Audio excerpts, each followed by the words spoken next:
In a war full of ironies, perhaps nothing is quite as embarrassing as a counter-invasion. But as all the world now knows, that is currently happening. A few days ago, Ukrainian regular forces entered Russian territory for the first time. Forces fighting for Ukraine have entered Russian territory before, but this is the first invasion by the actual Ukrainian regular army. And while this is a developing situation, as I write it, where anything could change at any moment, what is clear is that no matter what happens, it will be very bad for Russia. The operation started with a few hundred to 1,000 Ukrainian troops crossing the Russian border in the Kursk region near the town of Sudza. Initially, official Russian military sources were quick to go to the public and assure them that everything was under control, even making public social media posts very early on that the Ukrainian operation had been repelled. But that post has since been taken down, and it's becoming clear to everyone that the Ukrainian operation has not been repelled in any way, shape, or form. Now today, Russia isn't claiming a defeat of Ukrainian forces, but is saying Ukraine hasn't advanced another meter. However, the fact is that this isn't true, and that they have advanced several thousand meters,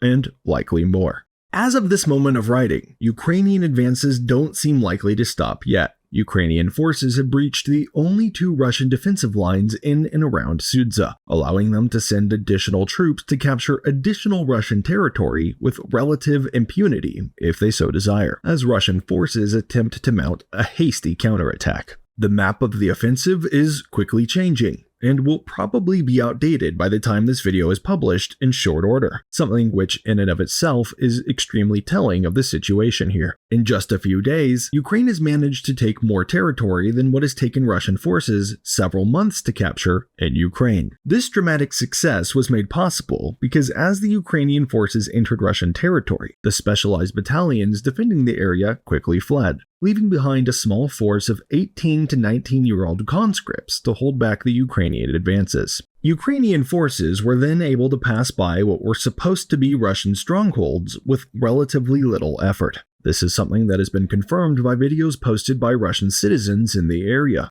and by some of the conscripts themselves, who were captured by the Ukrainian military. These conscripts weren't supposed to be part of the regular military. Rather, they were inexperienced soldiers completing a mandatory year of training before going back to their regular daily lives. So, for obvious reasons, they were completely ineffective against experienced and motivated Ukrainian regulars.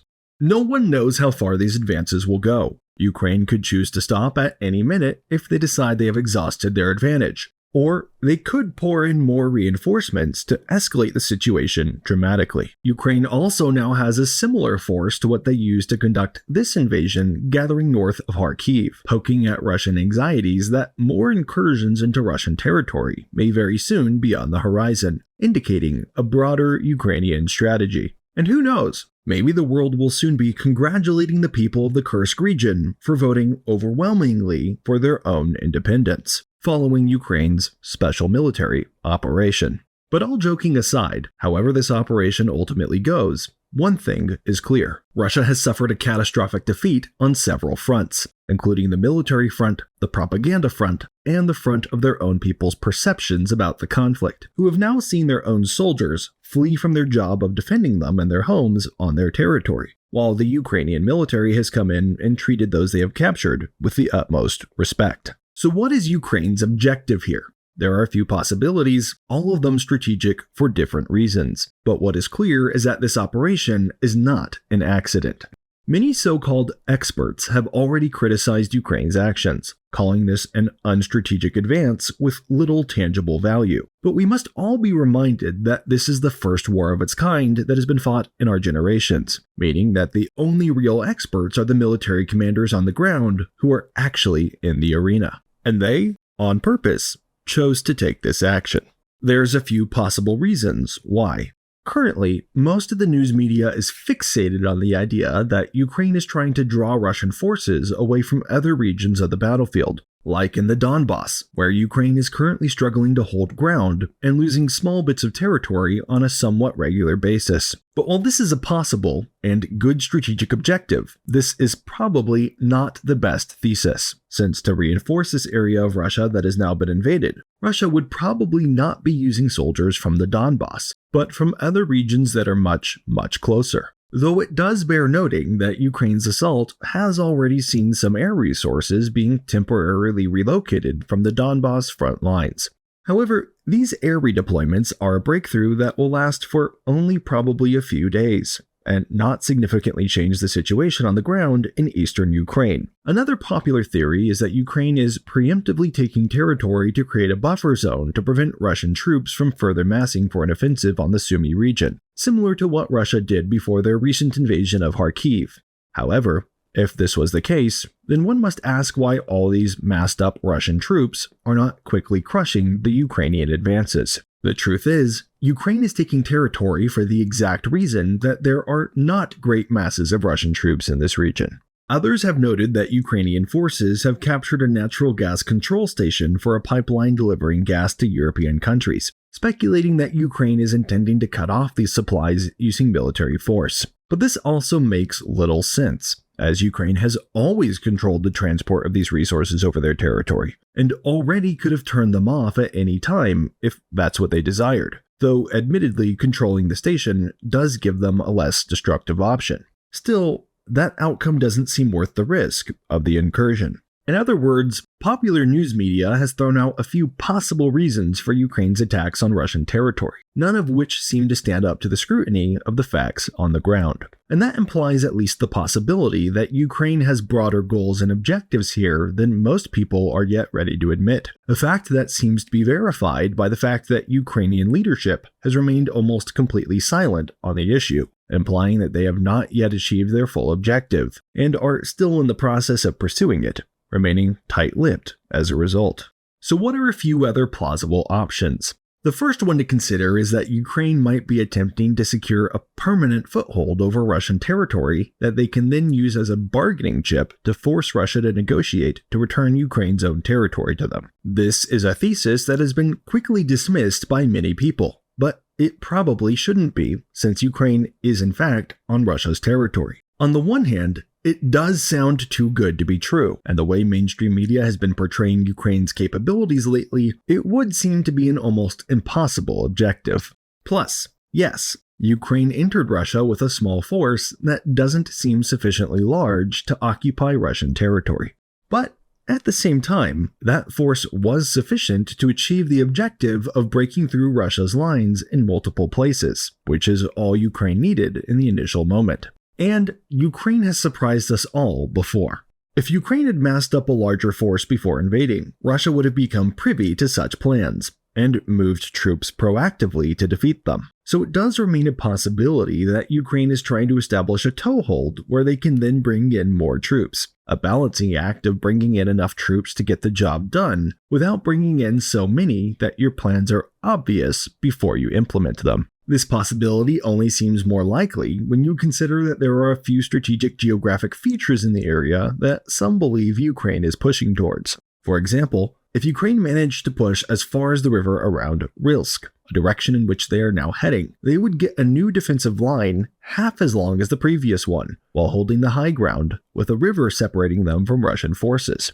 This would make holding Russian territory an easier job than Ukraine had previously of holding their own territory, making it relatively simple for Ukraine to continue holding this portion of the Kursk Oblast until the end of the war. It would certainly be easier to defend than many portions of eastern Ukraine, where Ukrainian forces have already put up quite the fight. If this occurred, Ukraine would have a genuine bargaining chip bigger than anything they have ever had, which is an exciting prospect in the hopes of bringing about a quicker peace and resolution to the conflict. However, this does still remain to be seen, and as I've said, the situation is still rapidly developing. As we already noted, Ukraine also already has a similar force to what they used to conduct this invasion gathering north of Kharkiv. That could be used to open up further fronts on Russian territory, or it could be a ploy to poke at Russian anxieties and make them fearful of committing too much to defeating the first incursion. Russian troops could find themselves in a situation where Ukraine pulls back and then hits again at other areas, wasting and exhausting Russian resources who have to constantly redeploy to new theaters, while putting Russian citizens nearby in a panic. That in mind, another objective could be as simple as putting Vladimir Putin and the Russian military off balance, making them emotional and more likely to make mistakes. That does seem to be happening, as Vladimir Putin was visibly angry when receiving the news of the incursion, a rare moment for a leader known for his strong poker face. For a long time, the Russian military has felt secure, not believing their territory was in any real danger, a fact proven by how relatively undefended the Kursk region was. This allowed them to conduct offensives with impunity, not worrying about their own territory. But now Vladimir Putin knows that the home front is in fact in danger, a fact that will force anxieties and a larger front line, stretching Russian resources further for the remainder of the war. These resources are already stretched too thin. For example, Ukraine was able to support their operation in Kursk with aerial resources on Russian territory, a luxury they did not have during their failed counteroffensive last year on Ukrainian territory. This fact alone shows that Russia did not have sufficient air defense resources in the region, perhaps owing to the fact that they had to be redeployed to Crimea after Ukraine destroyed many air defense systems in that area. In other words, Ukraine found a hole in the Russian front line, and they exploited it. And many more such holes are likely to exist, showing how vulnerable Russia has really become. The timing for Ukraine to do this was perfect. On their own territory, they recently fully completed many fortifications and received F-16s to defend themselves. This makes them relatively secure at home and allows them the luxury of striking the enemy with minimal risk. This is another reminder that while we are constantly told by the media that Ukraine is weak and that Ukraine cannot achieve anything, the reality is more that Ukraine is merely patient, willing to bear with small losses to build up to circumstances that allow for even bigger victories. Again, the only real experts are the ones that are actually in the arena. The world has been asking Ukraine for a counteroffensive for years. They just never expected it to take place on Russian territory. And even if Ukraine leaves Russia this very afternoon, it is still a propaganda loss for Russia. Vladimir Putin has long portrayed this war as just a special military operation, not a real war. He has been able to hold that perception in Russia to a large degree through control of the media and control of what information reaches the ears of the people. But with Ukrainians conducting operations on Russia's own territory, it won't be long until the truth reaches the ears of the people. At worst, Putin is now off balance, with vulnerabilities revealed both abroad and at home. At best, Ukraine may have a toehold in Russian territory that they are unlikely to give up soon, forcing Russia to recklessly and emotionally spend their resources to fight back. Subscribe for more updates and developments as they come, and watch this other video for more context on recent events in the war in Ukraine leading up to those we've just discussed.